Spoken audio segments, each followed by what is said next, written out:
Hey everyone, Josh here. So we got some major issues with my green V10 TDI again, but I decided instead of fixing my drivability and safety issues, let's get the AC fixed. So it's been 6 years since I got this thing running, and I figured it's time to get the AC done before I have to pull the engine again. So I've driven a lot of vehicles, a lot of my cars have never had AC, and I don't know what it is with the Touareg, but it's unbelievably hot in the summertime. I don't know, I'm just getting old, I'm over 30 now, so maybe it's just my age, but it's time to get the AC working. So let's go over what the issue is and how we're going to fix it.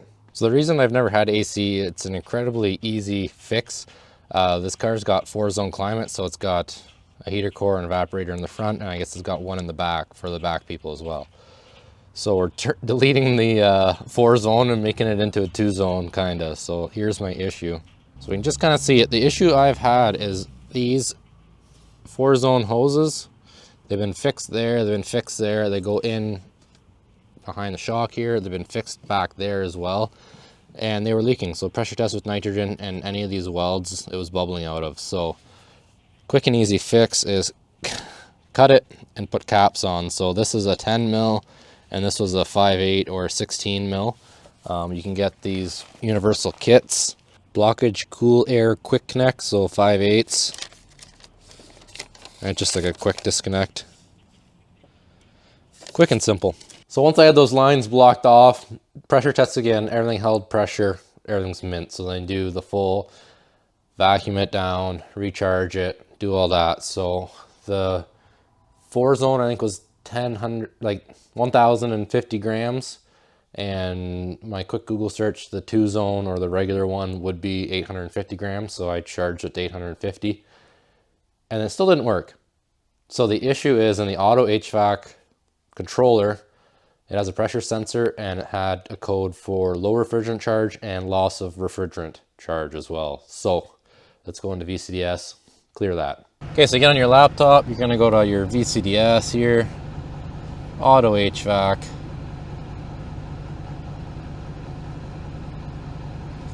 Once it loads, fault codes. And then you're probably gonna have a bunch of codes for miscellaneous stuff. So I know my defroster flap's not working. My auxiliary heater is unplugged right now because I needed the plug for something else. And then I had 2 codes in here for loss of refrigerant and refrigerant pressure. So clear the codes, and then only the defroster and the control module came back. So that was all good. That's good to go last night. So I had beautiful AC, worked awesome last night. Probably had it on for about 20 minutes, worked great. Jump in this morning, nothing. Warm air, did not work at all. Checked the codes, and just the 2 codes, the auxiliary heater and that defrost flap.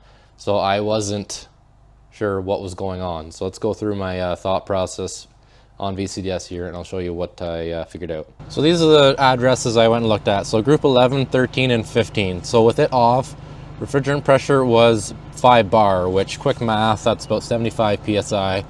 Ambient temperature was around there, so that meant I didn't lose the charge overnight, and I knew I didn't have a leak because my nitrogen test worked fine. So my next spot was compressor shut off. So you've got a great big list of why your compressor would shut off, and mine was saying number 8, compressor off, ambient temperature too low. So this thing's got a stupid amount of sensors.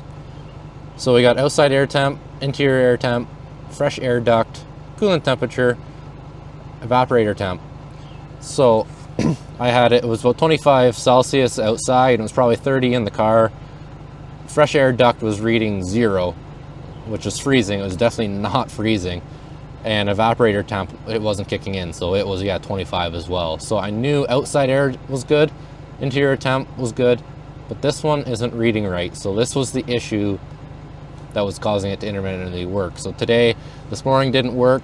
It worked for about 5 minutes, so I could drive in, and then again, drive home, didn't work again. That was reading 3 degrees, 0 degrees, and it's definitely hotter than 7. So I don't understand. The outside air temp sucks air in, it goes through this sensor, and then still goes through the evaporator yet. So quick and dirty test we're gonna do here is we're just gonna unplug the G89 fresh air intake duct sensor. Okay, so in the passenger footwell here, I already got this plastic off. We got the fan, we got your cabin air filter. It's a good time to check that as well.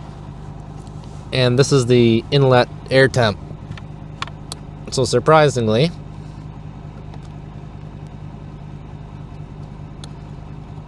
if you can unplug it, here.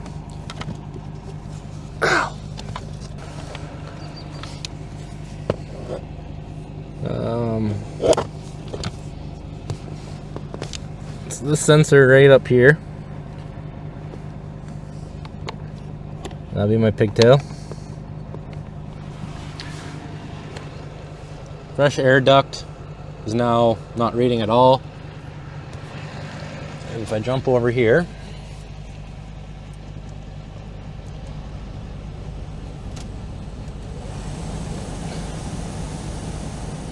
we'll turn that down a little bit. We don't need to listen to it.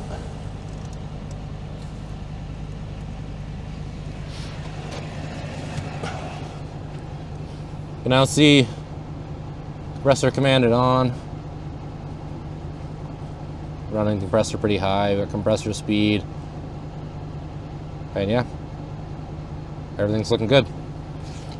So I think that was my issue, is it was seeing ambient air, or thought ambient air was too cold, and then kicking the compressor off, and that's why it wasn't working. So for temporarily, I'm going to keep that fresh air duct unplugged. We have an evaporator temperature, so we shouldn't worry about it freezing up because it still knows which temp it is. And then it's got all these other temp sensors as well to see, yeah,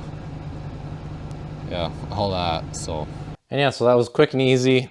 I know AC is not really a DIY project all the time, but just thought I'd do a quick video on that. One last thing I thought I'd touch on is airflow. I've had an issue with a Jetta that I had extremely poor airflow out of the vents, but as soon as I put the recirc on, flow was awesome, and it ended up being the exterior cabin filter. So when you do recirc, sucking air in from the passenger footwell, and it skips that filter altogether. Well, in the Touaregs, they seem to do a little bit different. It goes from the outside down into the fan, and then it goes through your filter. And then when you hit the recirc, it gets sucked in before the fan. There's a little diverter before the fan. So all the air has to go through your fresh air filter or cabin filter. So if you have poor flow, take a look at your cabin filter. So this would be the dirty side. You see a little bit of stuff, but you flip it over. This filter is supposed to be white.